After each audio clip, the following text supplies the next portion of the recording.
Assalamualaikum warahmatullahi wabarakatuh. Berjumpa lagi di channel saya Gus Pur Channel dalam Darsa Arabi, belajar bahasa Arab sambil ngopi. Taib ya Syab, seperti biasa sebelum kita mulai kita berdoa dulu. Mudah-mudahan pembahasan kali ini bisa bermanfaat dan barokah.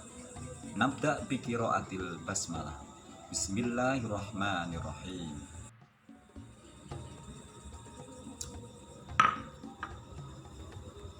Ya Syab, untuk pembahasan kali ini kita akan mempelajari macam-macam kata di dalam bahasa Arab. Secara umum terbagi menjadi 3. Yang pertama dikenal dengan nama kalimatul ismi atau kalimat isim. Yang kedua dinamakan kalimatul fi'li atau kalimat fi'il. Sedangkan yang ketiga biasanya disebut dengan kalimatul harf atau kalimat harf.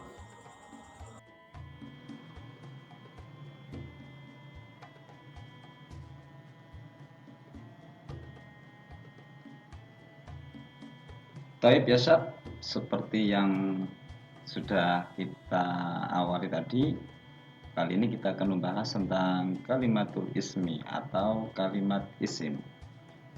Pengertiannya yaitu huwa kalimatun dallat ala ma'nan fi nafsiha walam taqtarin bizamanin, yaitu kata yang menunjukkan arti atau makna secara mandiri dan tidak terikat dengan waktu. Atau dengan kata lain bisa disebut dengan kata benda. Bahasa Inggrisnya dikenal dengan noun. Nah, kalimat isim ini sendiri mencakup nama benda, nama orang, nama tempat, bahkan juga kata sifat.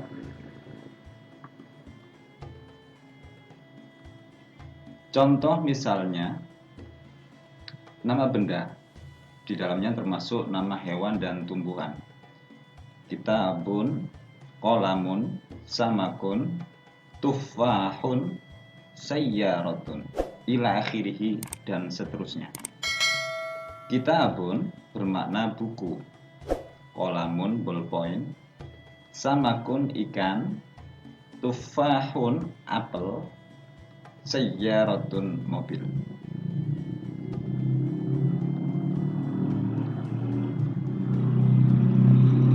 Contoh nama orang atau gelar, misalkan Muhammadun, Thalibun, Mahmuda, Mudarris, Abun, ila akhirih, dan seterusnya. Muhammadun nama Muhammad, Thalibun pelajar, Mahmuda nama orang perempuan, Mahmuda. Mudarris ini untuk gelar atau predikat seorang guru, Abun bapak. Berikutnya contoh nama tempat yang di dalamnya mencakup nama desa, nama kota, negara. Misalkan Masjidun, Faslun Jakarta, Indonesia, Hammamun, ila akhirih, dan seterusnya. Masjidun nama tempat yaitu masjid, Faslun nama tempat yaitu kelas, Jakarta ini salah satu nama kota, Indonesia ini nama negara, Hammamun juga nama tempat kamar mandi. Untuk contoh-contoh yang lain bisa disesuaikan sesuai dengan pengertian daripada kalimat isim. Taib ya Syab, untuk selanjutnya yaitu kata sifat, termasuk di dalamnya yaitu nama hari, nama bulan, dan nama waktu. Contohnya yaitu jamilun, mahirotun, al-jum'atu, muharramun, sobahun, ila akhirih. Jamilun bermakna tampan, mahirotun pandai, al-jum'atu hari Jumat, muharramun bulan Muharram, sobahun waktu pagi.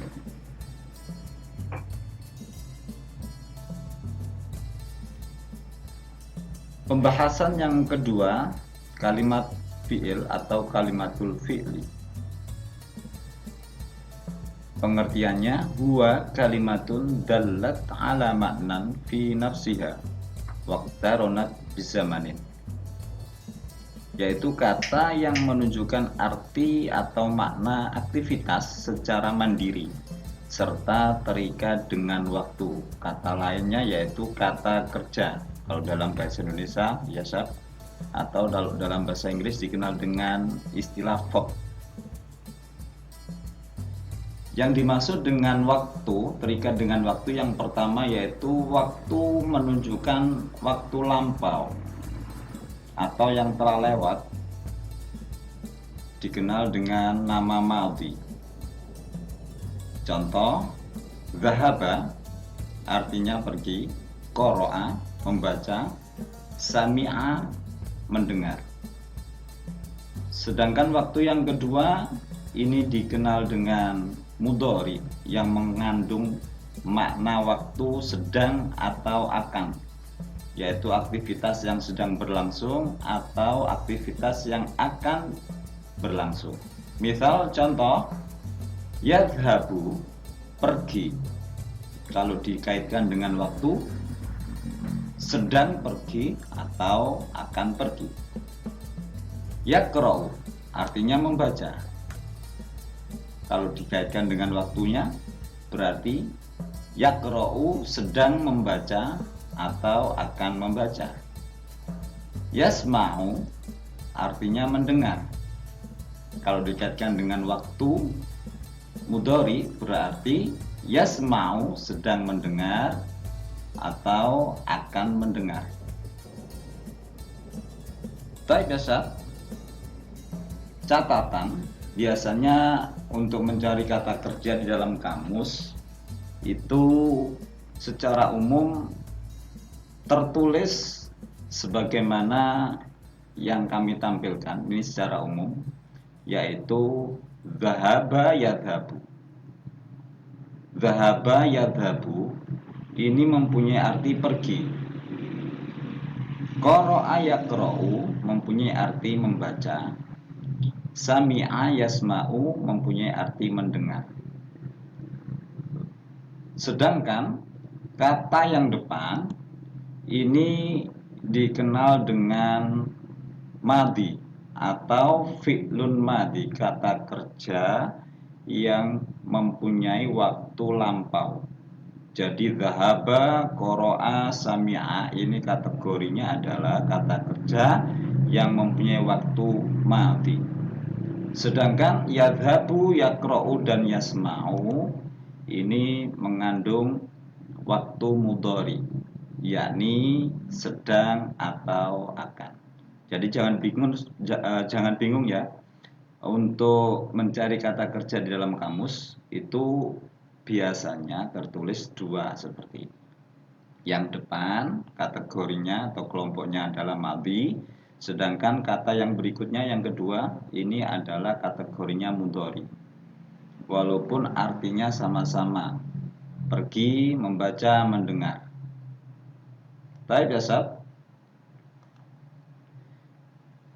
Kali ini yang ketiga yaitu kalimatul harf dengan ta'rif atau definisinya, huwa kalimatun dallat ala ma'nan fi ghairiha, yaitu kata yang menunjukkan makna atau arti dalam kurung dengan diikuti kata yang lain. Atau bisa harf ini adalah kata yang tidak memiliki makna atau arti sempurna jika tidak disambung dengan kata yang lain. Nah, kata yang lain ini bisa isim, bisa fi'il. Atau disebut juga istilah kalimatul harf ini kata selain daripada isim dan fiil. Ya jelas sangat banyak ya Sab ya. Untuk kata yang selain isim itu berarti kata benda, sedangkan fiil adalah kata kerja. Selain dari dua kata ini sangat banyak kata-kata yang lain dan itu masuk dalam kelompok kalimat harf.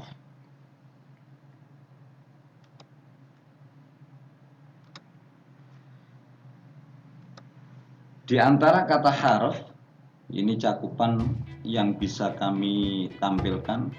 Yang pertama yaitu kata depan, biasanya disebut dengan jar, atau kata sambung disebut dengan atof, kata keterangan disebut dengan dzarf, istilahnya ya. Kata pengecualian dikenal dengan istitsna, kata negatif ini dikenal dengan jazm atau harful jazmi. Terus kata panggilan ini dikenal dengan nida atau harfun nida, dan seterusnya. Dari kelompok-kelompok ini masih banyak yang belum kita cantumkan di sini sebab kata harf ini adalah kata yang mencakup seluruh kata yang tidak masuk dalam kategori isim atau fi'il. Misalkan di sini ada kata min, artinya dari, ila artinya ke, ala artinya di atau atas, fi artinya di atau di dalam, wa artinya dan, ini berarti kata sambung, summa kemudian, amama di depan, waro'a di belakang, illa kecuali. La bisa diartikan tidak atau jangan. Lam itu mempunyai makna bukan. Ya ini diartikan wahai.